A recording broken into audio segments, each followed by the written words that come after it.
नमस्कार सभी को, विश्लेषण में आपका स्वागत है। हम टेस्ट सीरीज कर रहे थे।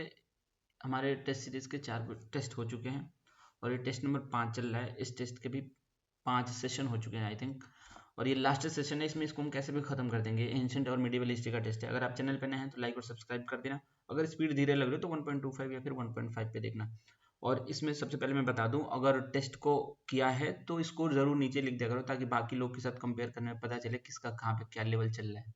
यहाँ ना लिखना हो तो ग्रुप में लिख देना, ग्रुप का लिंक डिस्क्रिप्शन में मिल जाएगा। तो चलो हम शुरू करते हैं। क्वेश्चन नंबर 69 तक हो गया था, क्वेश्चन नंबर 70 से करना है।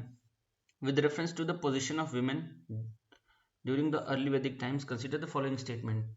दे were permitted to attend sabha and samiti gatherings. बिल्कुल ठीक है, तब वुमेन्स का सिचुएशन कुछ बाद में से बढ़िया ही था, तो ये सही है।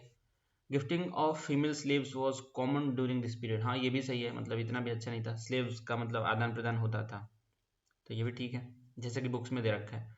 Being a patrilineal society, matrilineal descent was completely absent. ये बिल्कुल ब्लैक एंड व्हाइट स्टेटमेंट है, तो इसलिए हम इसको गलत काट देंगे, क्योंकि ऐसा नहीं था। कुछ कुछ लोग नाम रखते थे, मतलब ऐसा होता था कि मेट्रिलिनियल नाम रखते थे। वो तो बाद में रहा, लेकिन यहाँ पे भी वैदिक सोसाइटी में भी था, तो ये गलत है और ये सही है और ये सही है। तो इसका 2 आंसर सही है, मतलब कि ओनली 2 हो जाएगा। देखते हैं आंसर हम। 70th का बी ठीक है। देखो, वैदिक टाइम्स में विमेन को ज़्यादा फ्रीडम और राइट्स थी, ये तो हमें पता है। ये सभा और समिति दोनों में। सभा वो था जिसमें वो जैसे कि ज़्यादातर जो एल्डर्स लोग रहते थे या समाज के बड़े लोग रहते थे, वो लोग बैठते थे इसमें। और ये ज़्यादातर इनका फोकस रहता था एडवाइजरी टाइप, मतलब एग्जीक्यूटिव बॉडी टाइप था, जैसे कि आजकल कैबिनेट मान सकते हो। और समिति जो था ये आम लोगों का था, जैसे कि लोकल लोग जो थे, तो ये थोड़ी बड़ी रहती थी। इसमें भी महिलाएं परमिट थी और इसमें भी, दोनों में थी।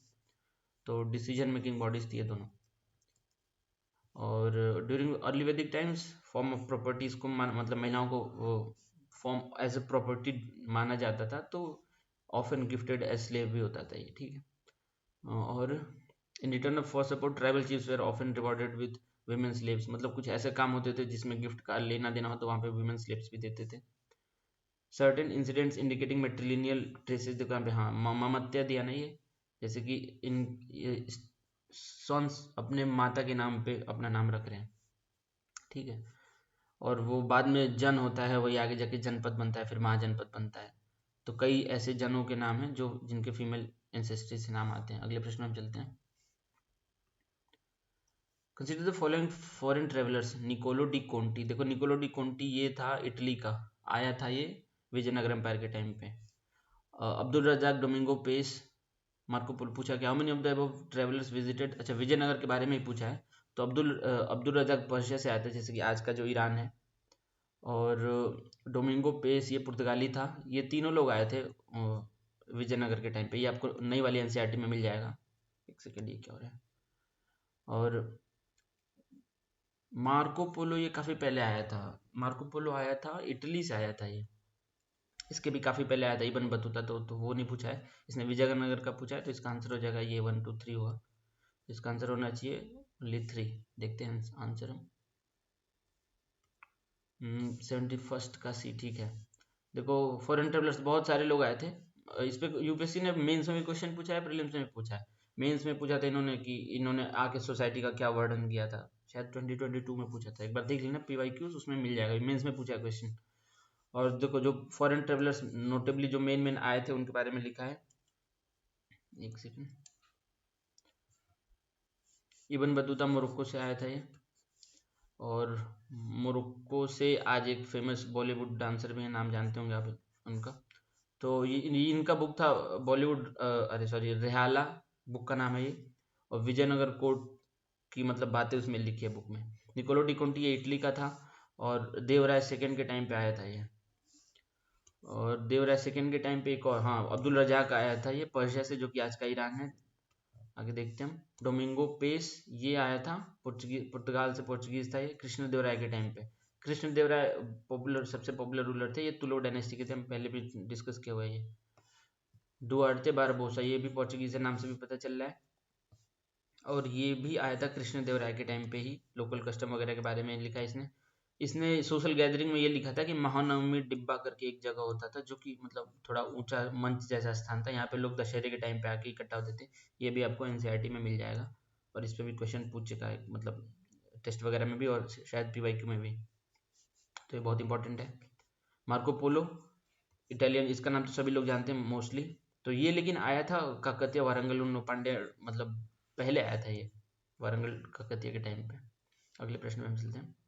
विद रेफरेंस टू दिल्ली सल्तनत इक्ता एंड शिक्स, देखो इक्ता से इक्तादारी बना था, हमें पता ही है। तो ये यूनिट रहता था कि कहाँ पे किसका शासन कितना रहेगा, देख लेते हैं हम। एडमिनिस्ट्रेटिव यूनिट यही हो सकता है। Judicial orders, slaves in service of sultan, ये तो नहीं होगा बिल्कुल। मिलिट्री रेजिमेंट भी नहीं होगा। इक्तादारी से ही बनाई है, तो मतलब इक्ता से ही इक्तादारी बना था, तो इसको एडमिनिस्ट्रेटिव यूनिट मान सकते हैं। आंसर देखते हैं इसका। जुडिशियल ऑर्डर भी नहीं होगा, तो बिल्कुल नहीं होगा। 72 का ए ठीक है। तो जो टर्क्स हैं, मतलब कॉन्कर्ड किया इन्होंने कंट्री को, तो इन्होंने बांट दिए थे लैंड्स को इक्ता में, और टर्किश नोबल ही आपस में मतलब उसको डील करते थे। मुक्तिज और वालिस कहते थे उनको, और जो स्टेट आज भी कहते हैं स्टेट को सूबा। तो उसका बड़ा जो मतलब बड़ा भाग प्रोविंस का, उसको ही आगे चल के बड़े बड़े जो थे उसको सूबा कहने लगे, जैसे कि 84 यहाँ से 84 बना था। और ग्रुप डिविजन ठीक है, सब कहानी में नहीं पढ़ना। देखो ये खूट मुकद्दम ये पूछ चुका है यूपीएससी फिर से, यहाँ पे बहुत सारे क्वेश्चन प्रीवियस ईयर से है, तो ये क्वेश्चन पूछ चुका है UPSC. Pargana was headed by आमिल, और जो विलेज का सरदार होता था उसको हम मुकद्दम में हेडमैन कहते थे, या खूट भी कहते थे। अगले प्रश्न में कहते हैं चौधरी मुकद्दम खूट, ये आता है, इसको आप पढ़ेंगे पीवाईक्यू में तो मिल जाएगा ये। अगला प्रश्न क्वेश्चन नंबर, तो इसका आंसर ए हो गया।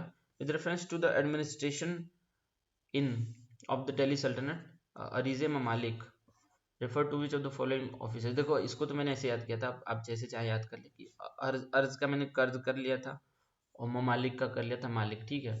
तो इसको ऐसे याद किया था कि हमने कि पाकिस्तान के मालिक वहाँ की आर्मी है, और हमेशा कर्ज में ही रहते हैं ये, तो ये आर्मी से रिलेटेड है, ठीक है। अब देखते हैं हम क्वेश्चन। रेवेन्यू ऑफिसर नहीं, अकाउंटेंट नहीं, चीफ जुडिशियल ऑफिसर गलत, हेड ऑफ मिलिट्री डिपार्टमेंट यही होगा, मिलिट्री वाला ही हेड ऑफ डिपार्टमेंट, ये पाकिस्तान से रिलेट किया था हमने, याद हो गया था। तो अगला प्रश्न एक्सप्लेनेशन देख लेते हैं इसका। 73 का डी बिल्कुल ठीक है, मिलिट्री डिपार्टमेंट सही है। दीवाने अर्ज, दीवाने मुस्तकराज, और भी कई सारे 8-10 थे, धीरे धीरे सल्तनत पीरियड में डेवलप हुए थे, कुछ खिलजी के टाइम पे, कुछ बलबन के टाइम पे, और कुछ तुगलक वगैरह के टाइम पे। तो मतलब धीरे धीरे पूरा मंत्रिमंडल ही बन गया था इनका। तो उसमें से दीवाने अर्ज जो था वो मिलिट्री कमांडर इन चीफ से रिलेटेड था। अब देख लेते हैं, office of Ariz was important under Seljuk dynasty में, मतलब ये था, ठीक है। We hear in India for the first time under Balban, तो वहाँ से बाहरी कॉन्सेप्ट था, लेके आए थे लोग इसको। बाद में अलाउद्दीन खिलजी ने बढ़ाया था ज़्यादा। फिर ये लोग दाग सिस्टम भी ले आए थे, घोड़े, तो कई सारी चीज़ें थी मतलब पहचानने के लिए। कंसीडर, अगला प्रश्न हम करते हैं। Consider the following pairs Indian kingdom and their capital. देखो गुर्जर प्रतिहार, गुर्जर प्रतिहार का मान्यखेत, मान्यखेत तो महाराष्ट्र में है, तो गुर्जर प्रतिहार का मान्यखेत ये सही है शायद, जहाँ तक मुझे याद है। तो लेकिन मान्य राष्ट्रकूट डायनेस्टी थी उस टाइम पे, तो राष्ट्रकूट का मान्यखेत होगा। गुर्जर प्रतिहार का कुछ और था, शायद कन्नौज था। कन्नौज के लिए तो इनकी लड़ाई चल ही रही थी, राष्ट्रकूट, गुर्जर प्रतिहार और पालास की, जो कि ट्राइपार्टाइट स्ट्रगल कहते हैं। तो इनकी राजधानी नॉर्थ में थी, और वो नहीं था, शायद इनका कन्नौज था जहाँ तक मुझे आ रहा है, बाद में बना था। तो मान्यखेत इसका नहीं था, राष्ट्रकूट का हो गया। तो अगर ये राष्ट्रकूट का हो गया तो ये गलत हो गया, और ये वैसे ही गलत हो गया। वेंगी तो देखो ईस्टर्न चालुक्य, जो कि आंध्र प्रदेश है आज का, उनकी राजधानी थी वेंगी। और चोला का तंजौर था, बिल्कुल ठीक है। ये पांड्या का शायद मदुरई था। तो चोला का तंजौर है। तंजौर पेंटिंग को जीआई टैग भी मिला हुआ है, तो इसका तीसरा वाला सही है। आंसर देखते हैं इसका। इसका आंसर होना चाहिए, ये दोनों गलत है, तो इसका आंसर ओनली 1 हो जाएगा। एक्सप्लेनेशन देखते हैं। 74 का ए ठीक है। तो गुर्जर प्रतिहार डायनेस्टी, इसको नागभट्ट वन ने फाउंड किया था, ठीक है, 8th सेंचुरी में। ये सब हमें नहीं दिखना, मेन चीज़ हमें क्या देखनी थी, इसकी कैपिटल कहाँ पे है। He rebuild the empire about 836 AD and recovered Kannauj which remained the capital of Pratihara. देखो इनकी कैपिटल कन्नौज थी, लेकिन हमेशा से नहीं थी, बीच में इन्होंने रिकवर किया है। राष्ट्रकूट जिसको दंती दुर्ग ने बनाया था, हमने पहले भी देखा था, दंती दुर्ग का अपना कोई संतान नहीं था, इसके चाचा बने थे इसके बाद राजा, वो भी लड़ाई करके। तो फिक्स दिस कैपिटल एट मानेखेत, जो कि महाराष्ट्र देखो शोलापुर में है, ठीक है। आगे देखते हैं हम। The Chola empire was which arose in 9th century broad under its control large part of peninsula, ठीक है। तो इनकी राजधानी थी तंजौर, ठीक। अगले प्रश्न में हम चलते हैं। ये फिडिशरी थे पल्लवास के। अगला प्रश्न हम करते हैं। Which with reference to the reign of Balban consider the following statement.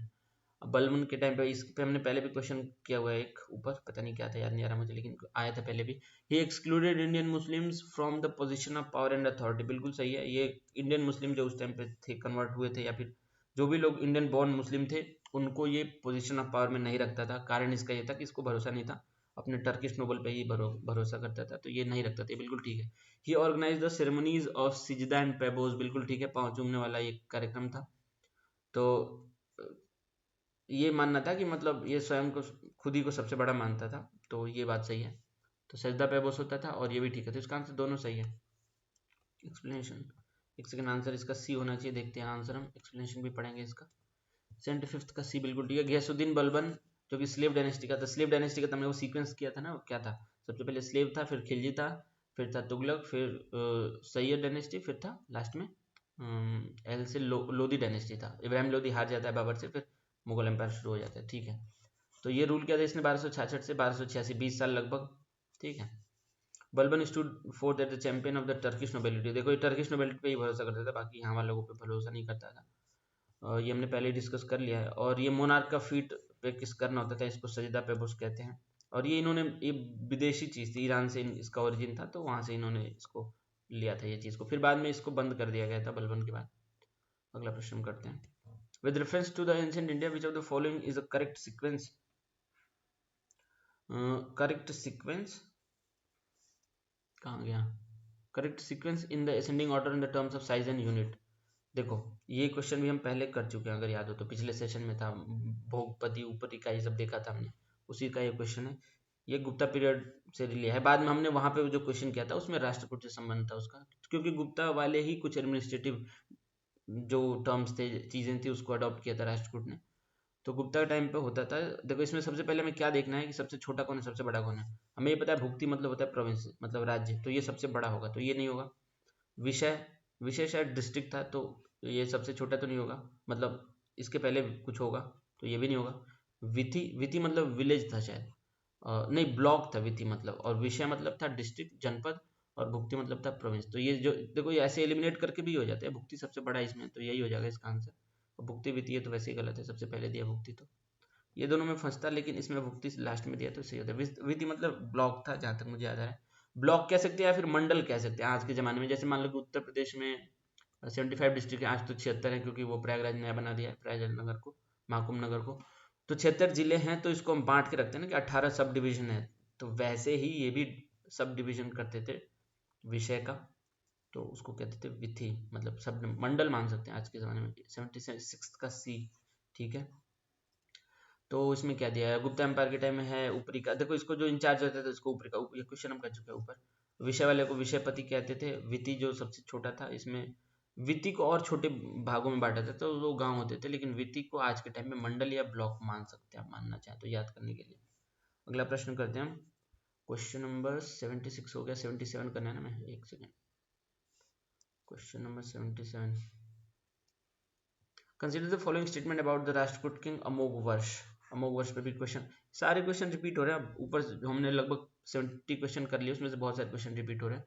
He was the founder of the longest ruling king of Rashtrakuta dynasty. देखो फाउंडर तो हमने ऊपर देखा ही, दंती दुर्ग था ना राष्ट्रकूट का, तो ये तो ऐसे ही गलत हो गया।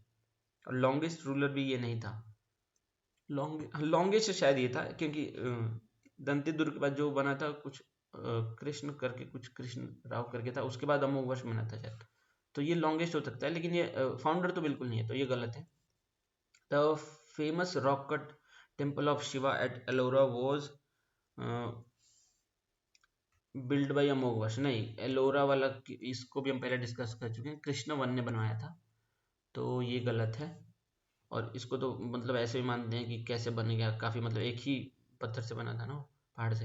ही is credited with the writing of Kavirajamarga, बिल्कुल ठीक है। ये कन्नड़ मतलब कन्नड़ भाषा में भी इन्होंने कई सारी चीजें लिखी हैं, संस्कृत में भी लिखा है, तो कविराज मार्ग लिखा हुआ है इन्होंने, ये ठीक है, ये तो सही है। इस पर शायद पहले भी क्वेश्चन आ चुके हैं, तो इसका आंसर होना चाहिए 1 2 गलत है, तो इसका आंसर 1 हो जाएगा, ओनली 1 आंसर। देखते हैं 77 का, ये ठीक है, बिल्कुल ठीक है। तो इसको हम तीसरी बार याद है, रिपीट हो रहा है, दंती दुर्ग राष्ट्रकूट किंग वॉज। अब भी नहीं याद हो तो बिल्कुल गलत बात है, याद हो जाना चाहिए अब तक तो।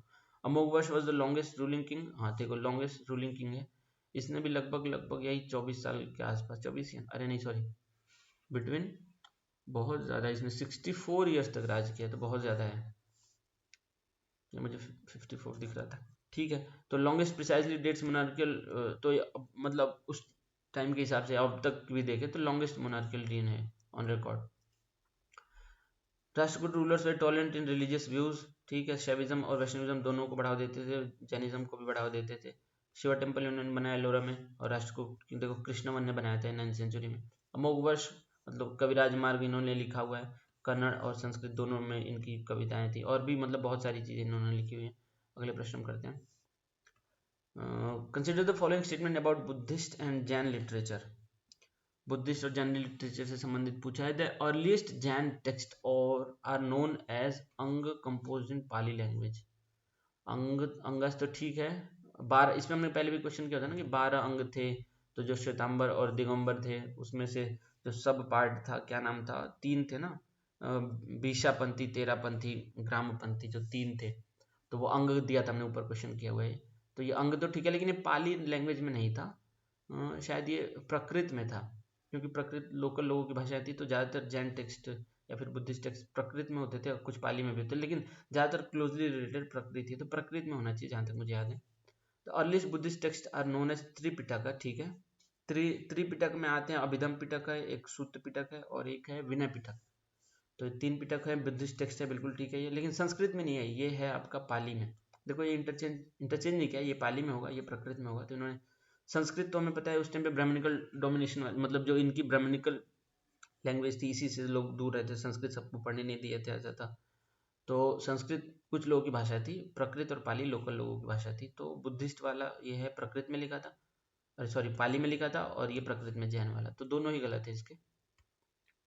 तो इसका आंसर हो जाएगा neither one not two, D answer होना चाहिए इसका। एक्सप्लेनेशन देखते हैं, 78 का डी बिल्कुल ठीक है। तो बुद्धिस्ट लिटरेचर में मेन चीज़ें जो हमने ऊपर एक और 2-3 दिखा था ना, मुद्रा राक्षस वगैरह, तो वो डायरेक्ट बुद्धिस्ट लिटरेचर नहीं है, वो बाद में लिखा है। लेकिन जो पिटक है, त्रिपिटक जो कहते हैं, वो तीनों बुद्धिस्ट लिटरेचर मतलब मेनली माने जाते हैं। इसमें कलेक्शन है organise literary work Indian history का, जो कि पाली लैंग्वेज में लिखा है, और पीछे लिखा था संस्कृत, तो इसलिए वो गलत हो गया था। अब देखो 3 पिटक है ना, इसका देखो तरीका याद करने का, अगर समझ जाओ अगर, तो देखो 3 पिटक है ये, तो इसको 3 बास्केट मानते हैं, विनय पिटक, सूत पिटक, अभिधम पिटक, तो इसको VSA करके कुछ भी VSA याद कर लेना अगर याद हो जाए तो विनय पिटक, विनय मतलब क्या होता है, जो बिल्कुल विनय उन्होंने बिल्कुल शांत हो, तो शांत कौन रहेगा, मॉन्क और नन्स शांत रहेंगे, इनके रूल्स लिखे हैं इसमें विनय में, ठीक है, विनय अनुनय होता है, तो अगर याद करने के लिए सही तरीका है। सूत्र पिटक मतलब सूत्र, तो जो इन्होंने टीचिंग्स बताई भगवान बुद्ध ने, उनकी बातें लिखी है, तो ये सूत्र मान लो इसको कि वो सूत्र है एज ए फॉर्मूला, तो उसको मान सकते हैं हम सूत्र पिटक में, ठीक है। अब उस फॉर्मूले पे अगर एनालिसिस होता है तो उसको मानते हैं अभिधम पिटक। देखो स्कॉलिस्टिक एनालिसिस है, जैसे कि हम विश्लेषण कर रहे हैं टेस्ट सीरीज पे, तो सूत्र पिटक पे जो एनालिसिस हुआ उसको हम अभिधम पिटक कह देंगे, वो बुद्धास टीचिंग की एनालिसिस है, तो ठीक है। और इसमें क्या दिया, the first compiled and written on palm leaves, more than 1000 monks involve in the task of Aluvihare near Matale. ये कहाँ पे है पता नहीं, नाम से तो लग रहा है श्रीलंका का, मुझे नहीं पता है कहाँ पे, एक बार देख लेना, अगर पता चले तो कमेंट में लिख भी देना, बाद में भूल जाता है। आगे देखते हैं हम। तो अगला ये है जैन लिटरेचर में क्या है मेन, वही जो हमने देखा था, 12 अंगास थे और इनके 24 तीर्थंकर थे, और क्या इसमें इंपॉर्टेंट है, 2 मेन सेक्ट हमने ऊपर देखे थे, श्वेतांबर दिगंबर। श्वेतांबर सफ़ेद कपड़े पहनते थे, दिगंबर बिल्कुल स्काई ग्लेड कुछ नहीं पहनते थे, और the canons of Svetambara were compose of 12 Angas, 12 उप अंग, 10 प्राक्रिनाकाज, 4 मूल सूत्र, 6 चेद सूत्र, और 2 चुलिक सूत्र। इतना सारा तो याद नहीं हो पाएगा। दिगंबर कैनन और सिद्धार्थ के न्यूमरस टेक्स्ट थे। देखो श्वेतांबर के जो 3 पार्ट बताए थे मैंने, एक क्या था, विशापंथी और थीरापंथी और ग्रामपंथी, तो जो उसमें विशापंथी था वो 12 अंग में मानता था, जो तेरापंथी था वो एक में नहीं मानता था, शायद क्या था वो मुझे नहीं आता है, कुछ था एक में नहीं मानता था, तो बाकी वही हम ऊपर डिस्कस कर चुके हैं। अगले प्रश्न में हम चलते हैं। With reference to the Delhi sultanate, the period zimmis refer to which of the following. जिम्मीज देखो वो होते थे ना, जैसे कि डायरेक्ट तो कन्वर्जन ऐसे बोलते लोग कि फोर्स कन्वर्जन हुआ नहीं था, मुझे नहीं पता कैसे, अगर कोई ऐसा है, कोई अगर अपने धर्म का पालन करता है, तो अगर उस पर आप टैक्स लगाते हैं तो टैक्स से बचने के लिए अगर टैक्स से बचना है तो परिवर्तन होना पड़ेगा। तो जो उस टाइम पे हिंदूज थे मैक्सिमम, उन पे टैक्स लगता था, जो उनको जिम्मीज कहते थे। तो जो उन पे टैक्स लगता था जजिया, तो वो लोग जो होते तो जिम्मीज कहते थे, उन पे टैक्स, जिन पे जजिया टैक्स लगता था उनको जिम्मीज कहते थे, तो यूजुअली नॉन मुस्लिम्स होते थे। तो हम देखते हैं, तो ये as a protection money use होता था, मतलब आपको प्रोटेक्शन के लिए है कि कोई स्टेट परेशान ना करे। तो रिलीजियस स्कॉलर तो बिल्कुल नहीं है, रिलीजियस डिक्री ये भी नहीं है, slaves purchase from central Asia भी गलत है, प्रोटेक्टेड पीपल ही होगा क्योंकि प्रोटेक्शन हो रहा है इनका स्टेट से या जिससे भी ये जो टैक्स दे रहे हैं उससे, जजिया टैक्स होता था, तो जो देते थे उनको जिम्मीज कहते थे। एक्सप्लेनेशन देखते हैं इसका। 79th का डी है, ठीक है। तो दिल्ली सल्तनत के टाइम पे था ये, जिम्मीज और protected people accepted Muslim rule and agreed to pay tax called jizya, ठीक है। अब जजिया के बारे में आपने बहुत कुछ सुना होगा। तो इसमें कुछ लोग एक्सेप्शन था, women, children and indigent who had insufficient mean, जिनके पास उतना पैसा नहीं है उनको छोड़ सकते हैं, ब्राह्मण्स को छोड़ दिया। लेकिन बाद में तुगलक के टाइम पे शायद तुगलक या फिर एक कोई इनका रूलर था स्लेव डायनेस्टी का, उसके टाइम पे सब पे लगा दिया था इंक्लूडिंग ब्राह्मण्स पे। In general it might be, मुझे लगता है स्लेव डायनेस्टी का था या फिर तुगलक डायनेस्टी का था, एक बार देख लेना। It might be said that the medieval state were not biased on the idea of equality but on the notion of privileges। देखो privileges के notion पे biased थे, वही कह रहा था मैं। तो बाकी तो अब कहानी लिखी है, इसमें पढ़ लेना, इसमें कुछ है नहीं। स्टेट वॉज मिलिटरिस्टिक, मतलब मिलिट्री बेस्ड था, अरिस्टोक्रेटिक इन कैरेक्टर, ठीक है। अगला प्रश्न में चलते हैं। Recently green and social bond impact report 2023 was released. In this context, consider the following statement. Green Bond program was launched in 2010 by UNFCCC. UNFCCC green bond programme क्यों launch करेगा? UNFCCC तो फ्रेमवर्क बनाता है कि climate change से कैसे बचना है, तो ये तो पैसे वाले इनिशिएटिव है ना, तो शायद मुश्किल है कि UNFCCC किया, मुझे पक्का नहीं पता है। India's first green bond was issued by RBI इन 2015। 2015 तो काफ़ी पहले हो जाएगा, 10 साल पहले हो जाएगा, तो इतना पहले नहीं हुआ था, रिसेंटली हुआ था कुछ टाइम पहले, मतलब 1 2 3 साल पहले ही हुआ था, ज़्यादा पुराना नहीं है। तो ये गलत हो जाएगा फिर। सरकार इसमें ग्रीन बॉन्ड ले आ रही थी कि इसमें ग्रीन बॉन्ड में पैसे लगाइए, तो मतलब इन्वायरमेंट के लिए बेहतर होगा, आपका पैसा इन्वेस्टमेंट भी होगा, तो बॉन्ड भी खरीद लेंगे। तो इसका दूसरा भी गलत है, पहला मुझे नहीं पता है, तो इसका आंसर या तो 1 ओनली हो जाएगा या तो फिर डी हो जाएगा। देखते हैं आंसर। 80th का डी दिया, मतलब हाँ UNFCCC नहीं किया, कोई और किया होगा। तो ग्रीन बॉन्ड प्रोग्राम 2010 में आया है, IFC इसको लेके आई है। IFC मतलब क्या होता है? इंटरनेशनल फाइनेंस कॉर्पोरेशन, देखो नीचे दिया है यहाँ पे। तो ये प्राइवेट सेक्टर इसके लिए एलिजिबल है, क्लाइमेट चेंज से बचने के लिए स्पेशल बॉन्ड प्रोग्राम है, ठीक है। 2017 में आया। मिनिस्टर ऑफ फाइनेंस अप्रूव किया फर्स्ट ग्रीन बॉन्ड, कब किया है ये हमें देखना है। India's first green bond was issued by Yes Bank in 2015। तो फिर गलत कैसे है? अच्छा, सोवरेन ग्रीन बॉन्ड है। देखो पहला ग्रीन बॉन्ड तो 2015 में आया है येस बैंक से, लेकिन जो सोवरेन मतलब सरकार जो लेके आई है, वो वाला ग्रीन बॉन्ड अभी 2022 में हुआ है, ठीक है, तो इसलिए गलत हो गया था। और जो ऊपर पहला ऑप्शन दिया था उसको IFC ने किया था। अगले प्रश्न में चलते हैं। Arrange the above battles in, above battles नीचे लिखना चाहिए ना, बिलो बैटल्स। तो arrange the battles in the correct chronological order, ठीक है। बैटल ऑफ चौसा, देखो बैटल ऑफ चौसा हुआ था हुमायूं और उसके बीच, शेर शाह सूरी के बीच में, ठीक है। तो ये जहाँ उत्तर प्रदेश और बिहार का बॉर्डर लगता है, बक्सर के पास में, ये बिल्कुल, ये दोनों बक्सर और चौसा बिल्कुल पास में है। तो वहाँ पे हुआ था हुमायूं और शेर शाह सूरी के बीच में। ईयर था शायद 1540 के आसपास था, ठीक है। तो इसको मान लो 1540 मान लिया हम। बैटल ऑफ पानीपत, देखो बैटल ऑफ पानीपत तो बहुत ही प्रसिद्ध है, सभी लोग जानते हैं। ये हुआ था कौन सा? फर्स्ट बैटल है ना, तो फर्स्ट बैटल बाबर और इब्राहिम लोदी के बीच में हुआ था, और दूसरा अकबर और हेमू के बीच हुआ था, और तीसरा हुआ था मराठा और अब्दाली के बीच में। तो पहला बैटल ऑफ पानीपत हुआ था 1526 में, ठीक है। इसमें जीत गया था बाबर और हार गया था इब्राहिम लोदी। वहाँ से जो स्लेव डायनेस्टी थी, मतलब दिल्ली सल्तनत तक खत्म हो जाता है, मुगल एम्पायर शुरू हो जाता है, तो 1526 है ये, ठीक है। और वैसे भी अगर नहीं भी ईयर याद है तो ये बाबर अगर लड़ रहा है तो बाबर का पुत्र ही है हुमायूं, तो इसके बाद ही होगा, बिल्कुल स्वाभाविक सी बात है। Battle of Kannauj, battle of Kannauj में तो लड़े थे ये लोग, हुमायूं और शेर शाह सूरी। तो कोई ये बैटल ऑफ चौसा और बैटल ऑफ कन्नौज दोनों हुमायूं और शेर शाह सूरी है, लेकिन पहले जो हुआ था शायद जहाँ तक मुझे याद है कन्नौज वाला हुआ था। कन्नौज नहीं, पहले हुआ था चौसा वाला, फिर कन्नौज में हुआ था, क्योंकि कन्नौज में उसके बाद शेर शाह सूरी यहाँ पे जीत जाता है, उसके बाद शेर शाह सूरी की लड़ाई होती है कलिंजर में शेरशाह सूरी मर जाता है 1546-45 के आसपास। तो ये वाला लास्ट में होगा कन्नौज वाला। कन्नौज कलिंजर बुंदेलखंड में, तो इधर वाले साइड में है ना। तो इसको हम 3 सबसे लास्ट में रखेंगे, 2 सबसे पहले रखेंगे, 3 लास्ट में, यही एक ही ऑप्शन में, 2 सबसे पहले इसमें तो है, यहाँ पे भी है, तो इसका आंसर सी हो जाएगा। अगर ईयर नहीं भी पता है तो थोड़ा लॉजिक से सोच के हो जाएगा, क्योंकि हमें पता है कि बाबर के बाद ही हुमायूं आएगा और हुमायूं का ही शेरशाह सूरी से लड़ाई होगा, तो ऐसे करके हो जाएगा। अगला प्रश्न, अगर ऐसे वाले क्वेश्चन नहीं होते हैं तो क्रोनोलॉजी वाले से डरना नहीं है। इसकी घटना चक्र वाली बुक एक आती है, उसमें बहुत बढ़िया से ये सब दे रखा है, अगर वहां से याद हो जाए तो कर ले, जैसे भी याद हो जाए बस ट्रिक बना के कर लो याद। 81 का आंसर सी होना चाहिए, देखते हैं। 81 का सी है, बिल्कुल ठीक है। अब इन्होंने कहानी लिख रखी है कि क्या क्या हुआ। देखो, पहला बैटल ऑफ पानीपत 1526 में हुआ है, बाबर और इब्राहिम लोदी के बीच में। यहाँ पे दिल्ली सल्तनत खत्म हो जाता है, मुगल एम्पायर शुरू हो जाता है। हुमायूं जो कि सन था बाबर का, तो ये तो पता ही होता है सबको। और बैटल ऑफ चौसा में लड़ाई हुई 1539 में, 40 बोला था मैंने, तो 39 में हुई है ये बैटल ऑफ चौसा, शेरशाह सूरी के साथ। लेकिन उसी के साथ फिर से कन्नौज में हुआ है हुमायूं के साथ 1540 में शेरशाह सूरी के साथ। इसके बाद हुमायूं भाग के छुप गया था, ये चला गया था अफगानिस्तान, वहां पे अफगानियों ने इसको छुपा के रखा था काफी टाइम तक। उसके बाद फिर से वापस आया था। तो शेरशाह सूरी यहाँ से जाता है, मतलब फिर से लड़ाई होती है उसके, पता नहीं किससे।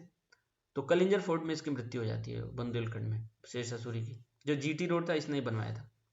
आगे देखते हैं हम, इसमें और कुछ है नहीं, इसमें कुछ नहीं, आगे अगला पढ़ते हैं। Question number 82, the 6th century BC. 6th century BC कहने का मतलब क्या हुआ है, 600 to 500 बीसी, ठीक है, 501, मतलब ये उल्टा चलता है ना पीछे से बीसी, तो मतलब 600 से और 500 के बीच की बात कर रहे हैं। अब देखते हैं, regarded as a major turning point in Indian history due to which of the following, rise of early state and cities, कह सकते हैं यहाँ पे। इसी बीच वो मगध एम्पायर ये सब बने थे, तो सिकंदर अलेक्जेंडर भी आया था इस टाइम पे, फिर मतलब इस टाइम धीरे धीरे स्टेट बन रहे थे, ठीक है। ये ग्रोइंग यूज ऑफ आयरन, बिल्कुल ठीक था, मगध तो इसीलिए मतलब आगे बढ़ा ही था, आयरन मिल गया था उनको अपने क्षेत्र में। और वो आयरन मिलने के कारण पेड़ वेड़ घास फूस अलग से काट लिया, तो कृषि होने लगा, व्यापार होने लगा। तो व्यापार होने लगा तो अगला प्रश्न भी हम कर सकते हैं, डेवलपमेंट ऑफ कॉइनेज, ये भी ठीक है, व्यापार होने लगा जब पेड़ वेड़ कटने लगे, अनाज बिकने लगे, तो ठीक है, ये भी कॉइनेज, ये भी सही है। तो इसका आंसर हो जाएगा, किस कारण से सब कुछ विकास हुआ था, तो 1 2 3 हो जाए, इसका आंसर डी हो जाएगा। अगला आंसर देखते हैं, 82nd का डी। इसको तो पढ़ने की कोई जरूरत नहीं है, इसमें तो मतलब कुछ है नहीं ऐसा, मतलब हमें पता ही है कि कैसे बढ़ेगा, सब कुछ मिलेगा, अर्बनाइजेशन होगा, टेक्नोलॉजी बढ़ेगी, कॉइनेज, जैन रिवॉल्यूशन। हाँ, ये देखने वाली बात है, बुद्धिस्ट और जैन रिवॉल्यूशन उस टाइम पे हुआ था, तो जो ट्रेडर्स थे, ट्रेडिंग भी बढ़ने लगी थी, तो लोग फिलोसफिकल चीज़ों में थोड़ा ज़्यादा जा रहे थे, तो उसको चैलेंज किया था उन्होंने, ऑर्थोडॉक्सिकल ब्राह्मणिकल ट्रेडिशन को।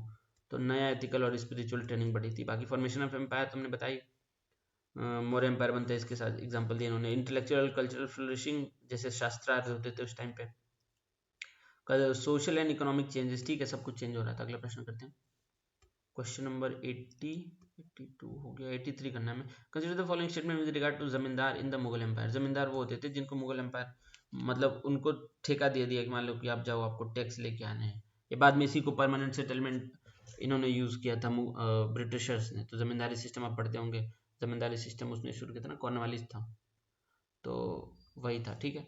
जमींदारी वॉज द हेरिडिटरी ऑन, हाँ ये था कि अगर हेरिडिटरी था वो, अगले उनके बच्चे वही जमींदार होते जाएंगे।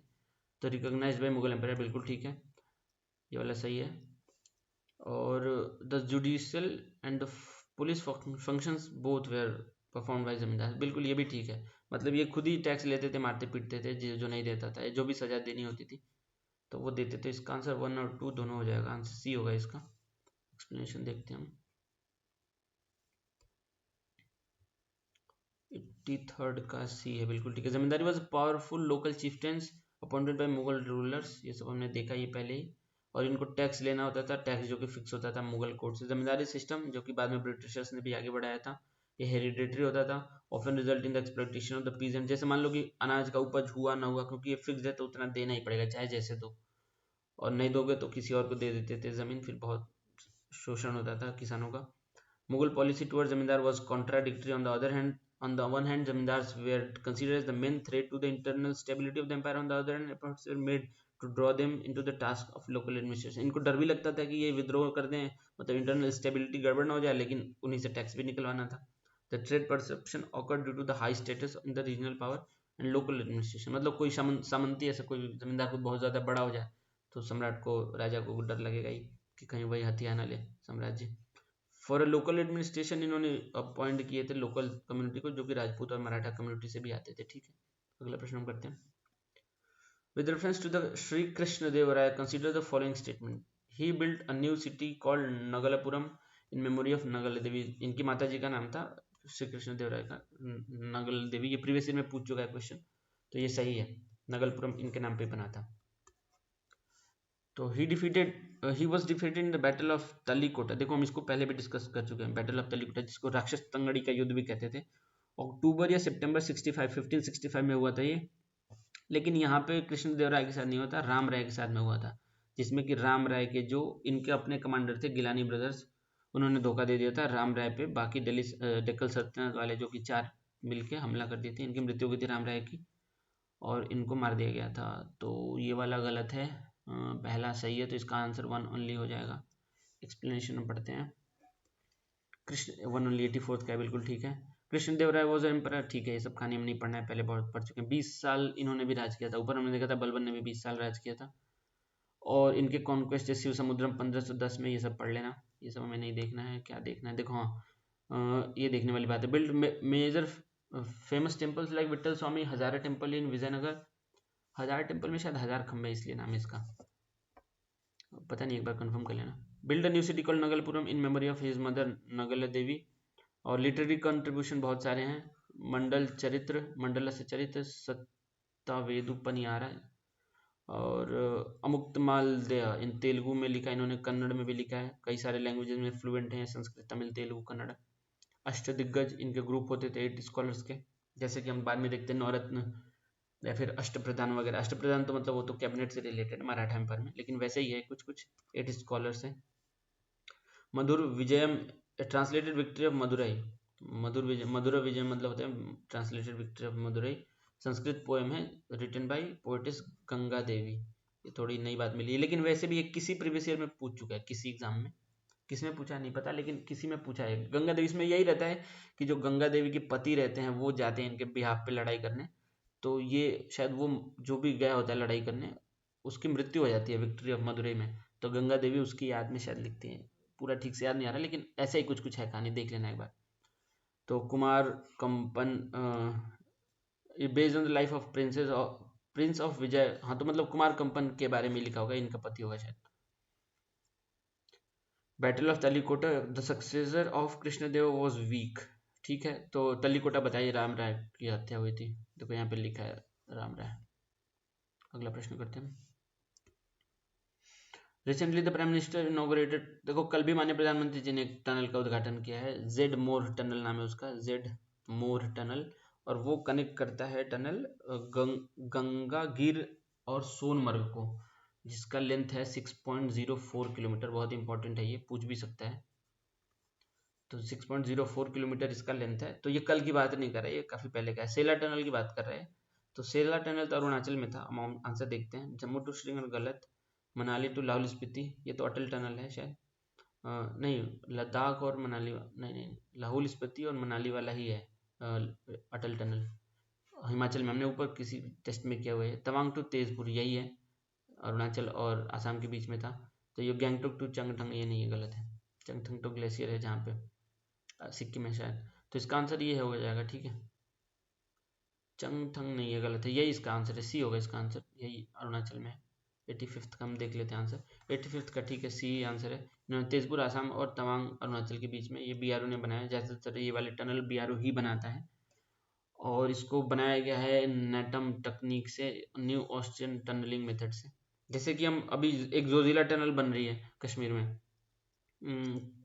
तो उस टनल का बनाने का कॉस्ट इनिशियली था 12,000 करोड़ रुपए, अब वो बन रहा है लगभग 6,500 करोड़ रुपए में, तो लगभग 5,500 करोड़ की जो बचत हो रही है। तो ये अलग अलग तकनीक ढूंढते रहते हैं, तो ऐसे ही कोई मेथड होगा, स्टेबल भी रहेगा, पैसे भी कम लगता है। अगला प्रश्न करते हैं।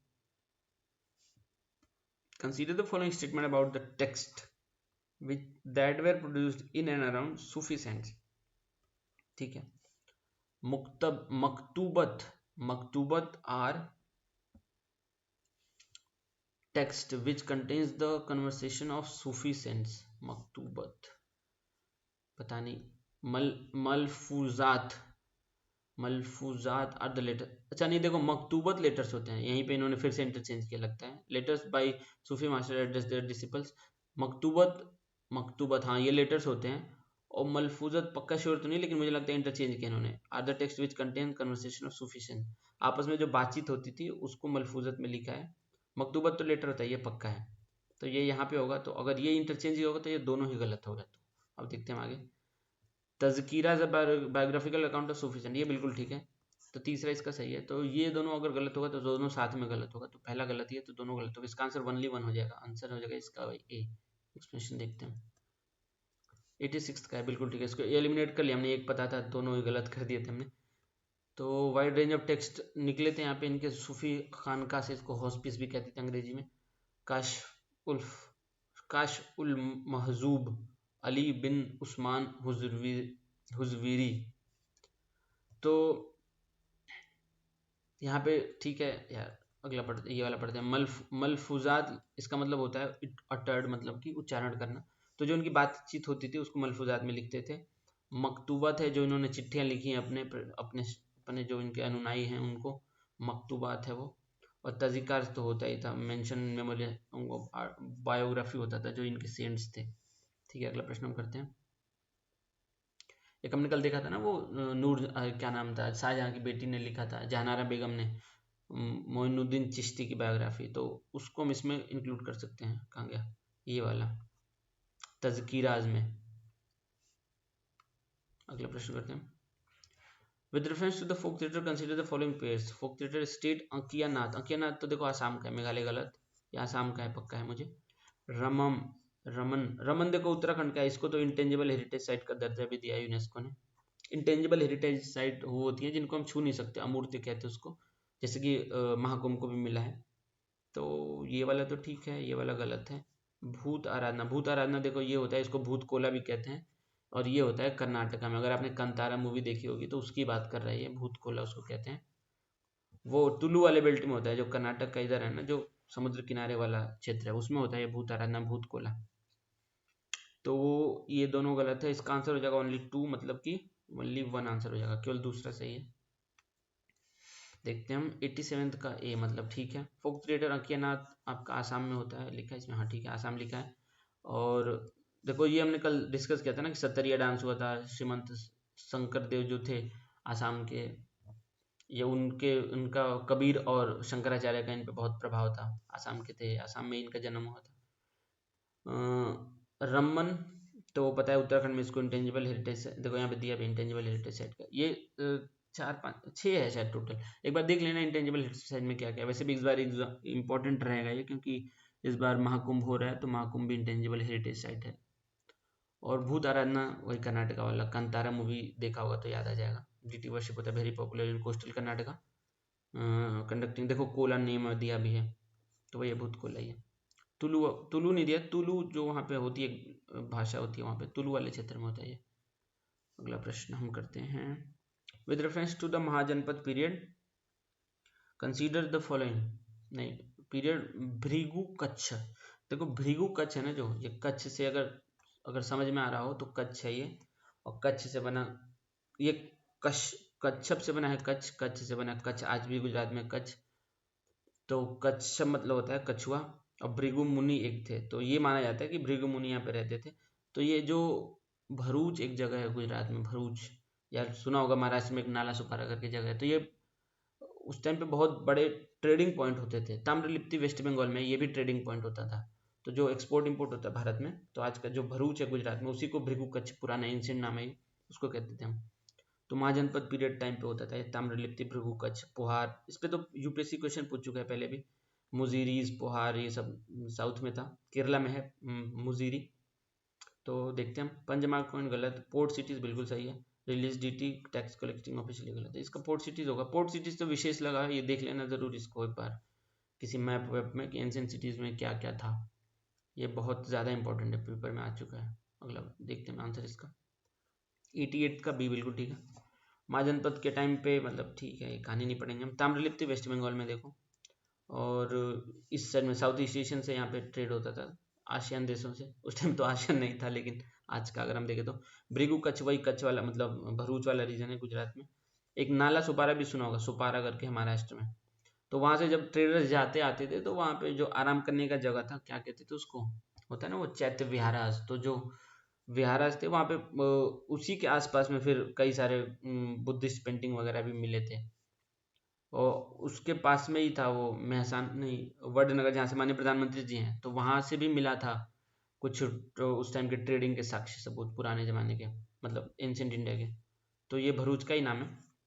तो ठीक है, सिग्निफिकेंस ऑफ द स्पोर्ट मतलब ये काफी क्रूशियल रोल प्ले किया इन्होंने एंशिएंट इंडिया में महाजनपद टाइम पे। अगले प्रश्न पर चलते हैं। In the context of the early medieval India the tripartite, देखो आ ही गया ट्राइपार्टाइट स्ट्रगल, ये भी तीसरी बार आ रहा है। On the occasion for the occasion of the Kannauj involve which of the following, हम पहले देखा हुआ है।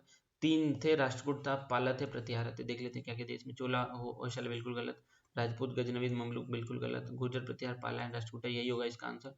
और गजपति सेना चालू, गजपति तो देखो उड़ीसा में होते थे, और चालुक्य तो साउथ में सेना, ठीक है ये। तो इसका आंसर सी हो जाएगा। इसका एक्सप्लेनेशन पढ़ेंगे नहीं, बहुत बार डिस्कस कर चुके इसको मैप के साथ में भी।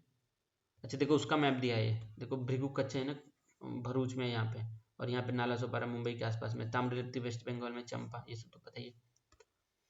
इसका 89th का सी था ना, जो सी लगाया ना हमने, एक सेकेंड, हाँ सी लगाया, ठीक है। तो सी ही इसका आंसर, ये हम पढ़ेंगे नहीं, ठीक है। देखो हर्षवर्धन, जब वहाँ पे हर्षवर्धन का डिक्लाइन हुआ था, उसके बाद से लड़ाई चलने लगी। इसकी राजधानी थी कन्नौज, और इसके लिए राष्ट्रकूट महाराष्ट्र वाले इलाके से, पाला इधर बिहार वाले साइड से, और गुर्जर प्रतिहारा इधर गुजरात और राजस्थान साइड से, ये लोग आपस में लड़ते थे कन्नौज की सत्ता हासिल करने के लिए। तो यही है ट्रिपार्टाइट स्ट्रगल, पहले हमने डिस्कस किया हुआ है। Which of the following represents, अगले प्रश्न करते हैं। Which of the following represent the consequence, correct sequence of the in decreasing order of the size of administrative region in the Chola empire. Chola empire के बारे में पूछा है कि उस टाइम पे, जैसे हमने ऊपर किया था कूट विषय ऊपर किया था ना विषय विषयपति वाला, वैसे ही क्वेश्चन है ये, साउथ के बारे में पूछा है। तो देखो इसमें हमें देखना है, सबसे पहले उर दिया ही नहीं है। देखो सबसे पहले उर होता है, उर मतलब होता है गांव, ठीक है। उर के बाद होता है खुर्रम, खुर्रम मतलब होता है ग्रुप ऑफ विलेजेस। उसके बाद आता है नाडू, तो ये सीक्वेंस हम देखते हैं। मंडलम मतलब होता है राज्य, तो ये दोनों में से ही कोई होगा, आप देखते हैं राज्य मतलब। उसके बाद होगा वाला नाडु, ये हो जाएगा एज ए सब डिवीजन मान सकते हो, मंडल वाला ही। नाडु मतलब हो गया जिला, खुर्रम मतलब हो गया ब्लॉक, इसके आगे उर होना चाहिए। तो इसका आंसर यही हो जाएगा, बी हो जाएगा इसका आंसर। ये अभी में से कोई था, यहाँ से हमने खुर्रम देख लिया था सबसे लास्ट में ना, इसलिए हो गया था हमारा ये। इसके बाद भी एक होता है सब लास्ट वाला उर होता है, लिख लेना अगर चाहो तो। एक्सप्रेशन में देखते हैं, शायद दिया हो। 90th का बी दिया यार हमने, क्या सी लगाया क्या? नहीं बी लगाया, ठीक है। तो ठीक है, ये चोला स्टेट को बांटते थे अलग अलग डिवीजन में, मतलब एडमिनिस्ट्रेटिव पर्पसेस के लिए। तो मंडलम होता था प्रोविंस, वालानाडु होता था डिस्ट्रिक्ट लेवल का, नाडु होता था सब डिवीजन डिस्ट्रिक्ट का ब्लॉक मान लो, खुर्रम को मान लो गांव का समूह। और इन्होंने उर दिया नहीं, यहाँ पे लिख लेना उर, उर मतलब होता है गांव, ठीक है। अगले प्रश्न में चलते हैं। इसको याद भी कर सकते हो, क्या बन रहा है, एम एम बन रहा है, फिर क्या हो रहा है, एम के बाद बन रहा है वी, फिर बन रहा है एन, के, फिर बन रहा है यू। तो इसका कुछ ऐसा कर लो, मेरा वो नया कपड़ा उठाओ, ऐसा कुछ भी बना लो, इसका कहानी बना लेना ताकि याद करने में आसानी हो। मुझे तो ऐसे याद है सीक्वेंस। ही वॉज द, एक second, he was a great Maratha general who is credited to have expanded the Maratha kingdom beyond the Vindhyas and is known for his military campaigns against Malwa, Bundelkhand, Gujarat and Portuguese, ठीक है। ये पेशवा के बारे में बात करें, मराठा पेशवा, आप देख लेते हैं। देखो बालाजी विश्वनाथ तो सबसे पहले थे, तो उनके टाइम पे एक्सपेंशन हुआ था, लेकिन उतना ज़्यादा नहीं होता, तो बालाजी विश्वनाथ गलत। अब देखते हैं दूसरा, बालाजी बाजीराव, ये बालाजी बाजीराव सेकंड है, बाजीराव तो बहुत बाद में आए थे, तो इनके टाइम नहीं। बाजीराव फर्स्ट के टाइम पे स्पेशल मूवी बनी थी ना वो रणवीर सिंह वाली, तो उनके टाइम पे ही ये एक्सपेंशन ज़्यादा हुआ है। तो इसका आंसर बी होना चाहिए। वैसे हम सीक्वेंस देख ले तो ये सबसे पहले बालाजी विश्वनाथ राव, फिर हो जाएंगे बालाजी राव फर्स्ट, फिर बालाजी राव बाजीराव, फिर बाजीराव सेकंड, इनके बाद आते हैं नारायण राव, फिर आते हैं माधव राव, और माधव राव के बाद मतलब कई और दो तीन आते हैं, वीक वीक रहते हैं। फिर लास्ट में जाके 18 कौन सा ईयर था, पेशवा सिर्फ अबॉलिश ही हो जाता है 1818 में, मतलब जो थर्ड एंग्लो मराठा वॉर होता है 1818 में, तो मराठा उसमें हारते हैं, तो पेशवाशिप अबॉलिश हो जाता है। उस टाइम हेस्टिंग था गवर्नर भारत का, गवर्नर जनरल, मतलब वायसराय जो भी कह लो। तो वो था। तो उस टाइम पे कुछ कोई सेकंड करके था पेशवा, कोई और था, इन लोगों में से कोई नहीं था। तो इसका आंसर हो जाएगा, मतलब बी होना चाहिए इसका आंसर। एक्सप्लेनेशन देखते हैं हम। पेशवा दत्त प्राइम मिनिस्टर होते थे, मतलब प्रधानमंत्री, अष्ट प्रधान में सबसे महत्वपूर्ण यही होते थे। ये भी पूछ चुका है प्रीवियस ईयर में, इस बार भी पूछा था इन्होंने स्टेट वाले किसी एग्जाम में। The council of minister of Shivaji, ठीक है, हमें ये नहीं देखना है। Balaji Bajirao one was appointed by Shahu. देखो लगभग इनका 100 साल तक पेशवासिप रहा था, 1818 में खत्म हुआ था पेशवासिप, ठीक है। तो 1720 से 1818 तक। और बाजीराव वन 1720 से पहले तो बालाजी विश्वनाथ भी थे, लेकिन बाजीराव वन का 1720 में हुआ था। तो ये इनके पुत्र थे बालाजी विश्वनाथ के, ठीक है। तो इन्होंने बढ़ावा इधर बढ़ाया था अपना साम्राज्य, मालवा, बुंदेलखंड, गुजरात, पोर्चुगीज वगैरह। पोर्चुगीज के खिलाफ लड़े थे पुर्तगाल में थोड़ी। With reference to the medieval Indian history Dipankar and Shantarakshita संत संतरक्षिता। देखो ये संतरक्षिता तो उतना पॉपुलर नहीं है, लेकिन इसके बारे में एक विशेष बात यह है कि ये तिब्बत गए थे, ये बुद्धिस्ट थे, और जो पहला तिब्बत में मोनेस्ट्री बना था इन्होंने ही बनवाया था, ये बात याद रखना। तो देखते हैं क्या पूछा है। वेयर फेमस, तो ये बुद्धिस्ट से रिलेटेड है। जैन मंक्स तो है नहीं, प्ले राइटर्स पता नहीं, हो भी सकते हैं। टेम्पल आर्किटेक्ट तो गलत है। बुद्धिस्ट स्कॉलर ज़्यादा सही लग रहा है। अब इन्होंने प्ले राइट किया होगी नहीं, लेकिन ये बुद्धिस्ट स्कॉलर, ये लोग गए थे बाहर, मतलब भारत से बाहर बुद्धिज्म फैलाने शांतिपूर्ण तरीके से। अगले प्रश्न में हम आंसर देख लेते हैं इसका। 90 सेकेंड का बी, ठीक है बिल्कुल ये। तो बुद्धिस्ट स्कॉलर थे संतरक्षिता और दीपांकर, इनको अतिसा भी कहते हैं। तिब्बत में इनको बुलाया गया था। तो तिब्बत में सबसे पहली मोनास्ट्री इन्होंने बनवाई थी, ये बात याद रखना। मुझे लगता है दिया नहीं है इसमें कहीं पे, क्या, हाँ नहीं दिया है। अतिश दीपांकर एसोसिएट, अच्छा दिया है, देखो यहाँ पे दिया है। संतरक्षिता माध्यमिक स्कूल के फिलोसोफर थे, नालंदा मोनेस्ट्री में पढ़ते थे मतलब। और द फाउंडर ऑफ समय, द फर्स्ट बुद्धिस्ट मोनेस्ट्री इन तिब्बत, ये बहुत इंपॉर्टेंट है। और दीपांकर भी, ये भी महायान बुद्धिज्म को, मतलब एक मेजर फिगर है उसके, महायान बुद्धिज्म के, महायान वज्रयान बुद्धिज्म के। ठीक है, अगले प्रश्न में चलते हैं। इसको खत्म करना है यार आज, कैसे भी गला सूख एक्शन पानी पी लो। Consider the following statement regarding Ashoka's policy of Dhamma. It can be regarded as sectarian faith. नहीं, गलत बात। सेक्टेरियन फेथ वो होता है मतलब जो बिल्कुल ये करना है वो नहीं करना है, ऐसी बातें नहीं। मतलब सेक्टेरियन धर्म, देखो धर्म और फेथ में और सेक्ट में और पंथ में अंतर होता है। वो तो एथिक्स का बात है, यहाँ पे नहीं डिस्कस करेंगे हम। लेकिन जो अशोक का धम्म था वो धर्म भी नहीं था, सेक्ट भी नहीं था, कुछ भी नहीं था। वो सोशल मोरल ऑर्डर को इस्टेब्लिश करने वाली बात करता था कि ये काम अच्छा है, ये काम करिए, ये काम करिए, मतलब। तो ये गलत है, सेक्टेरियन फेथ तो नहीं था। It held that if people behaved well they would attend heaven और निर्वाण, ये बिल्कुल गलत बात है। उन्होंने कुछ नहीं बताया ऐसा कहीं, जितने भी रॉक एडिक्ट में किसी में नहीं लिखा है कि आप जन्नत जाओगे, ये मिलेगा वो मिलेगा। तो ऐसी कोई बात नहीं है, तो ये गलत है। और ये भी इट कैन बी, ये भी गलत है, दोनों गलत है इसका आंसर। अच्छा, नॉट करेक्ट पूछा है ये, तो नॉट करेक्ट पूछा है तो हम क्या करेंगे, दोनों ही गलत है, तो बोथ हो जाएगा ना इसका। तो फिर both 1 and 2 are not correct. अगर करेक्ट पूछता तो डी हो जाता, आंसर 93 का सी होना चाहिए। देखते हैं, बिल्कुल ठीक है। क्वेश्चन में इसलिए नॉट बहुत इंपॉर्टेंट है पढ़ना कि क्या लिखा है। पॉलिसी ऑफ धम्मा, देखो रॉक एडिट के माध्यम से इन्होंने अपना बातें फैलाई थी। तो उसमें क्या क्या लिखा था, बहुत सारी बातें लिखी थी। तो उसमें से कुछ कुछ यहाँ पे दिया हुआ है। बुद्धिस्ट ब्राह्मणिकल फेथ, ये बोला इन्होंने कि ब्राह्मण बुद्धिस्ट मॉन्क का आदर करना है, स्लेव्स और सर्वेंट्स पे मर्सी दिखानी है, मतलब पक्षियों को नहीं मारना है, जानवरों को नहीं मारना है। तो ऐसी सब बातें लिखी थी। लेकिन ऐसा नहीं लिखा था कहीं पे कि अगर आप ये सब काम करेंगे तो आपको स्वर्ग या फिर जन्नत मिलेगा, जन्नत में जाके ये मिलेगा वो मिलेगा, ऐसा कुछ नहीं है। ठीक है, अगले प्रश्न में चलते हैं। Scientists have genetically modified a fruit fly to reproduce asexually through parthenogenesis. Which of the following statement accurately describe parthenogenesis? देखो पार्थेजेनेसिस दो शब्दों से बना है। पार्थियो में ग्रीक का मतलब हुआ है वर्जिन, मतलब वर्जिन, और जेनेसिस मतलब होता है, वर्जिन मतलब वही जिन्होंने कभी सेक्स ना किया हो, और जेनेसिस मतलब होता है क्रिएशन होता है। तो पार्थेजेनेसिस मतलब without having sex, creation of something without having sex, ऐसा होना चाहिए पार्थेजेनेसिस में पढ़ते हैं। It is a sexual reproduction, मतलब बिल्कुल गलत है, सेक्सुअल नहीं होना चाहिए। It involves fertilisation of an egg by sperm to produce offspring.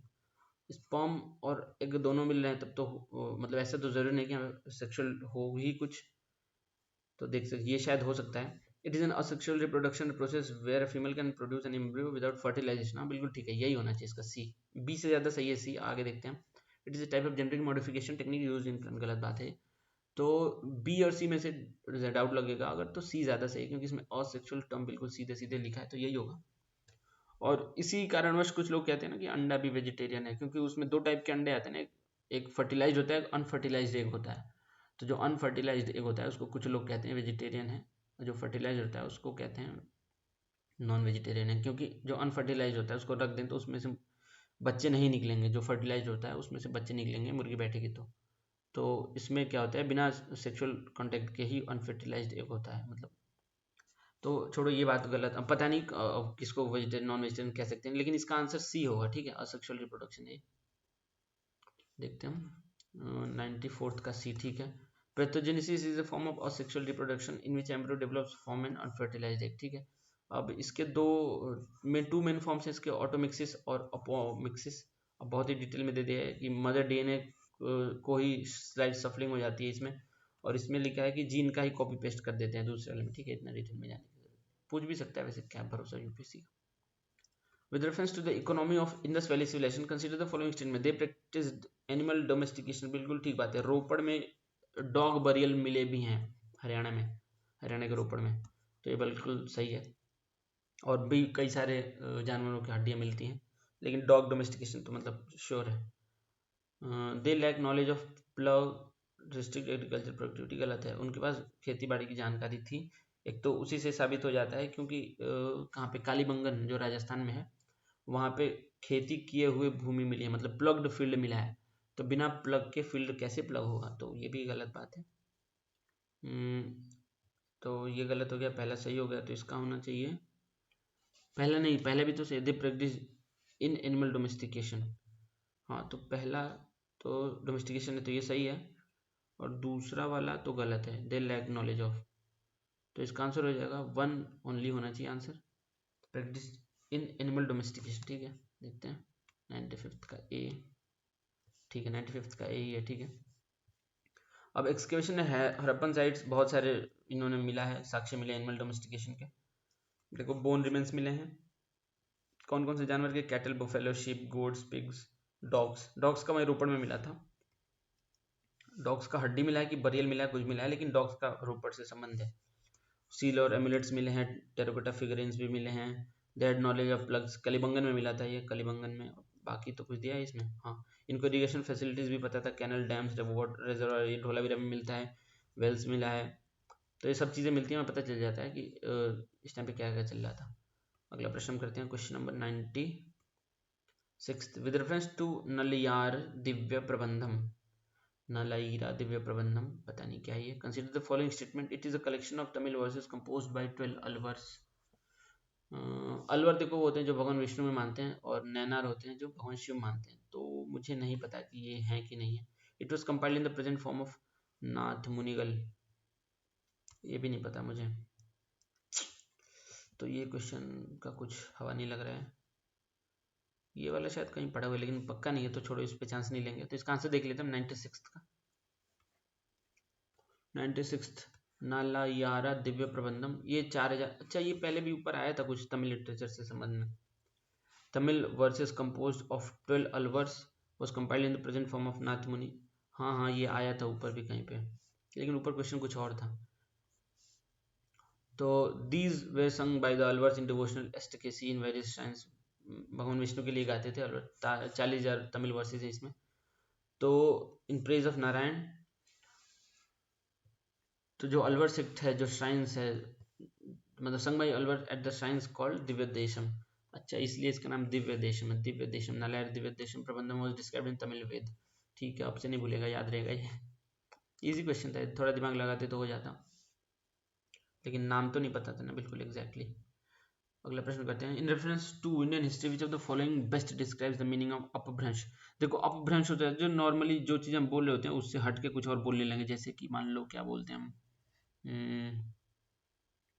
कोई शब्द मान लो, या जैसे मान लो किम का संस्कृत में होता है किम, तो वो हिंदी में उर्दू में हो गया क्या, तो वो धीरे धीरे चेंज होकर क्या हो गया। या तो फिर कोई और भी शब्द ले लो, कुछ भी जो पहले कुछ और होता था अब हो गया, मतलब जो बिल्कुल ट्रेडिशनल भाषाएं थी उससे थोड़ा हटके कुछ और, अपभ्रंश उसी को कहते हैं। अब देखते हैं क्या पूछा है। Classical form of Sanskrit literature, नहीं गलत है, क्लासिकल तो नहीं है। Sacred language used in Hindi religious text, sacred language नहीं है, लोकल आम लोगों की भाषा है। Vernacular language used in medieval India, बिल्कुल ठीक है, वर्नाकुलर लैंग्वेज है ये, आम बोलचाल की भाषा है। Style of temple architecture prevalent in ancient India, नहीं, टेम्पल आर्किटेक्चर में तो क्या नागर द्रविड़ ये सब आएगा, तो ये गलत है, इसका आंसर सी होना चाहिए।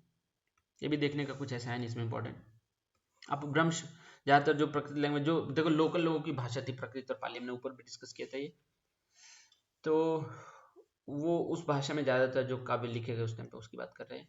इसके सबसे बड़ा ग्रेटेस्ट अपभ्रंश पोएट होते हैं स्वयंभू, जो कि राष्ट्रकूट किंग्स के टाइम पे थे, इनके पुत्र थे, मतलब राष्ट्रकूट कोर्ट में, ठीक है।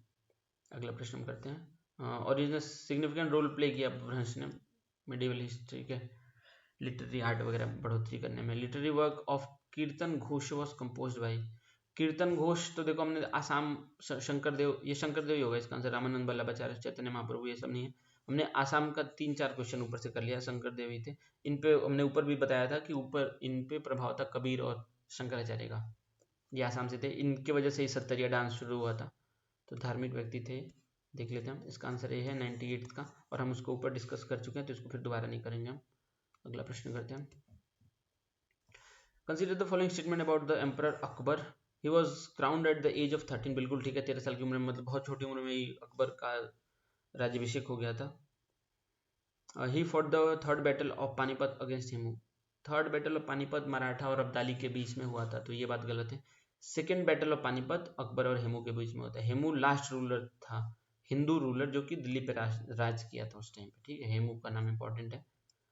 He himself fought the battle of Haldi Ghati, Haldi Ghati में खुद नहीं लड़ने गए थे, हल्दी घाटी में उनके साथ हुआ था, महाराणा प्रताप के साथ युद्ध हुआ था, और हल्दी घाटी में इनके जो कमांडर लोग गए थे वो गए थे लड़ने, और उसमें सबसे मेन जो थे, जिनका मतलब नाम लोग जानते हैं, मान सिंह लड़े थे इनकी साइड से, तो स्वयं ये महाराज गए नहीं थे लड़ने, मतलब जो सम्राटनी जहाँपना अकबर थे, तो मान सिंह इनके साइड से लड़ते, तो ये गलत हो गया, और ये गलत हो गया, इसका आंसर 1 ओनली हो जाएगा, तो 1 ए आ जाएगा इसका आंसर। एक्सप्लेनेशन देखते, कुछ एक्स्ट्रा दिया होगा तो पढ़ेंगे, वरना नहीं पढ़ेंगे।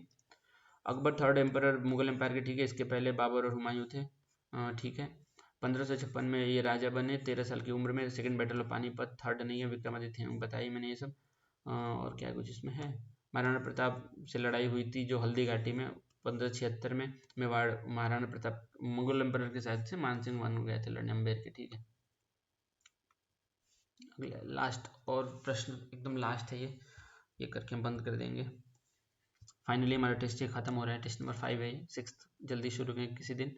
देखो सांख्य फिलोसफी, ये जो इंडियन स्कूल ऑफ थॉट है ना, 6 थॉट होते हैं जो हिंदू स्कूल ऑफ थॉट होते हैं, सांख्य, वेदांत, और क्या होता है, वैशेषिका, न्याय, योग, पतंजलि वाला एक है, मतलब ये सब पे पूछा क्वेश्चन। अब देख लेते हैं इंडियन फिलोसफी क्वेश्चन। सांख्य, देखो न्याय जहाँ भी आता है ना उसमें हमें ये देख लेना है कि गॉड मतलब बराबरी हो रही है कि नहीं।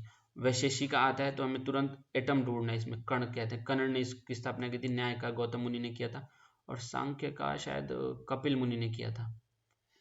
तो ये believes in dual nature of reality, बिल्कुल ठीक है, प्रकृति और पुरुष दोनों में मानते थे, सांख्य फिलोसफी बिल्कुल सही है। इसकी स्थापना उन्होंने की थी कपिल मुनि ने। न्याय स्कूल, इसको ऐसे मैंने गौतम गंभीर करके याद किया, लेकिन इनके नाम गौतम मुनि था इनका नाम, तो ये consider God as one who creates, sustains and destroys, क्योंकि यहाँ पे न्याय हो रहा है, तो ठीक है। इसका एक अलग से लेक्चर, मतलब सभी का एक सोच रहा हूँ मैं किसी दिन मैं बना दूंगा उसका, वहाँ समझ में आ जाएगा, यहाँ पे तो छोटे से ही समझ में आएगा। वैशेषिका मतलब ये पॉसिबल है कि recognition of atomic character of universe, मतलब ये मानते हैं कि कण में ही सब कुछ शुरू है, वहीं खत्म होना है, तो ये मान ले, तो ऐसा ही मानते हैं वैशेषिका स्कूल ऑफ थॉट, जिसको कन्नड़ ने दिया था, कन्नड़ नाम है इनका। तो एटॉमिक की बात करते हैं, जहाँ भी वैशेषिका दिखे एटॉमिक ढूंढना है आपको तो सही हो जाएगा ये ऐसे ही, तो ये तीसरा भी सही है। और एक होता है पतंजलि, सबको पता होता है, उनका था योग, तो तीनों ही सही है इसके, तो आंसर ऑल 3 हो जाएगा। एक्सप्लेनेशन देखते हैं। देखो 6 स्कूल ऑफ हिंदू फिलोसफी होती है, ठीक है, और इसमें सांख्य होता है सबसे पहले, कपिल मुनि ने इसको शुरू किया था। 2 प्रिंसिपल है, प्रकृति और पुरुष। योग का सभी को पता होता है, पतंजलि ने शुरू किया था, और ये मानते हैं कि योगा के तहत आपको मिल सकता है साधना मतलब मोक्ष मिल सकता है। तो ये सब आपके प्राणायाम वगैरह हैं।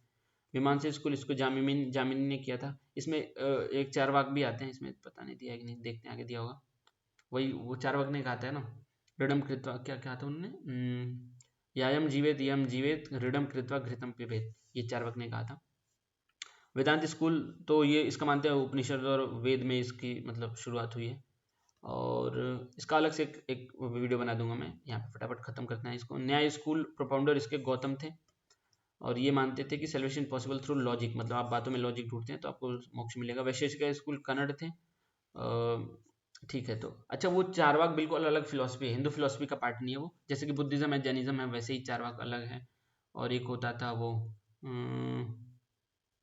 यार अशोक का जो एक होता था आजीविका सेक्ट, हाँ, तो वैसे ही अलग अलग है, वैसे चारवाक है, इसका पार्ट नहीं है।